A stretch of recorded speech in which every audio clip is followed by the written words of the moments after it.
Picture this. You're at a swanky chalet in Aspen.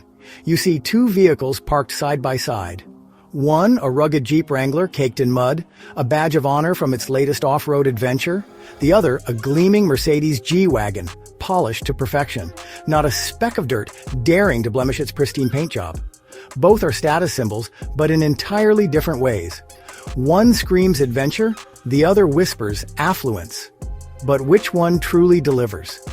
The Wrangler, a direct descendant of the Willys MB, the original go anywhere, do anything military workhorse. It's the everyman's off-roader, a blank canvas for customization, a symbol of rugged individualism. The G-Wagon, on the other hand, started life as a military vehicle, but quickly rose through the ranks. It became the darling of dictators and celebrities, a symbol of wealth and exclusivity. These two vehicles represent two ends of the automotive spectrum. Yet, they both promise a similar dream. The freedom to conquer any terrain, to go anywhere, do anything. But that dream comes at a cost, and the difference in price between these two is staggering. So, the question is the G-Wagon really worth the exorbitant premium over the Wrangler? Buckle up, because we're about to find out.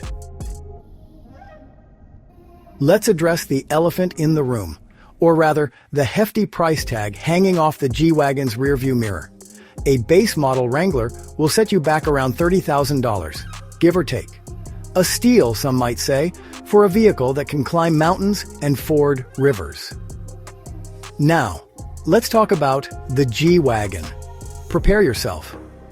A base model G-Wagon will lighten your wallet by an eye-watering $130,000. That's right. You could buy 4, maybe even 5 Wranglers for the price of one G-Wagon. So, what do you get for that extra $100,000? Is it just the prestige of the 3-pointed star, or is there more to the G-Wagon than meets the eye? Well, it's a bit of both, really. The G-Wagon does come with a more powerful engine, a more luxurious interior, and arguably more off-road capability. But are those additions worth the price difference? That's the million-dollar question. Or should I say, the $100,000 question. The Wrangler, with its exposed door hinges and removable roof, feels like it was built in the same factory as a Tonka truck. You can practically hear the clang of wrenches and smell the welding fumes. But don't let that fool you. Underneath that rugged exterior lies a surprisingly capable machine. The G-Wagon, on the other hand, feels like it was assembled in a watchmaker's workshop. Everything is precise, refined, almost delicate. The doors close with a reassuring thud. The leather-wrapped steering wheel feels substantial in your hands. But here's the kicker. While the G-Wagon might feel more solid, the Wrangler is the one that can take a beating. It's built for abuse, designed to be taken apart and put back together again. The G-Wagon? Not so much. Take it off-road, and you'll be praying you don't scratch that expensive paint job. And God forbid you have to fix something yourself. You'll need a degree in mechanical engineering and a Swiss bank account to afford the parts. Step inside the Wrangler, and you're greeted by a sea of hard plastics and durable fabrics. It's functional, yes, but luxurious? Not so much. It's like stepping into a time capsule from the 1980s, but in a charming, nostalgic kind of way.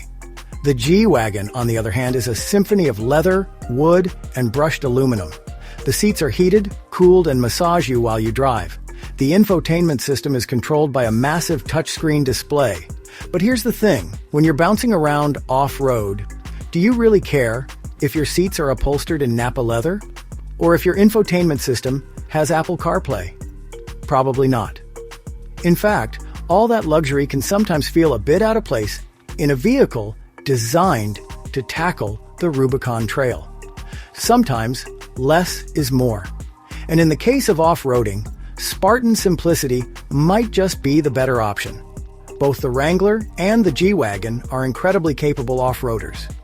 The Wrangler, with its solid axles, removable doors, and fold-down windshield, is a true off-road icon. It's lightweight, nimble, and can go practically anywhere you point it. The G-Wagon, with its 3 locking differentials, low-range gearbox, and impressive ground clearance, is no slouch either. It might be heavier than the Wrangler, but it compensates with sheer brute force. So, which one is better off-road? It's a close call, but I'd have to give the edge to the Wrangler. It's lighter, more maneuverable, and less intimidating to drive off-road. Plus, you won't cry yourself to sleep if you happen to scratch the paint. The G-Wagon, while capable, feels more like a delicate flower. You're constantly aware of its high price tag, which can take some of the fun out of off-roading. Reliability and ownership costs. Reliability. The bane of any car owner's existence. The Wrangler, with its reputation for being as reliable as a chocolate teapot, doesn't exactly inspire confidence in this department. Expect the unexpected. Electrical gremlins, leaky roofs, and questionable build quality are all part of the Wrangler ownership experience. The G-Wagon, on the other hand, is a Mercedes-Benz. It's supposed to be the epitome of German engineering, a paragon of reliability. But here's the thing, G-Wagons are complex beasts, and when something does go wrong, it's going to be expensive. Very expensive. Think eye-watering repair bills, lengthy wait times for parts, and mechanics who charge by the hour just to look at your car. So, while the G-Wagon might be more reliable on paper, the Wrangler might be the cheaper option in the long run. It's a gamble either way. Features and luxury compared. The G-Wagon is a technological tour de force. It's got more gadgets and gizmos than a Bond car. Massaging seats? Check. Night vision? Check. A sound system that could make Beethoven sound like a heavy metal band? Check. The Wrangler, on the other hand, is about as basic as it gets. You want air conditioning? You'll have to pay extra for that. Power windows?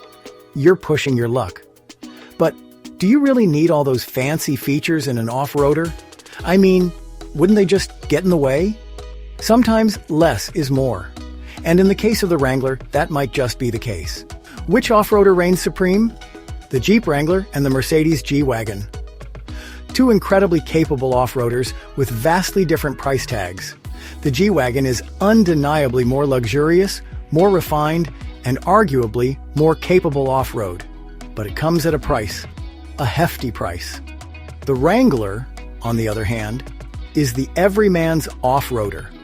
It's affordable, customizable, and built to take a beating. It might not be as luxurious as the G-Wagon, but it's got character in spades. So, which one offers better value?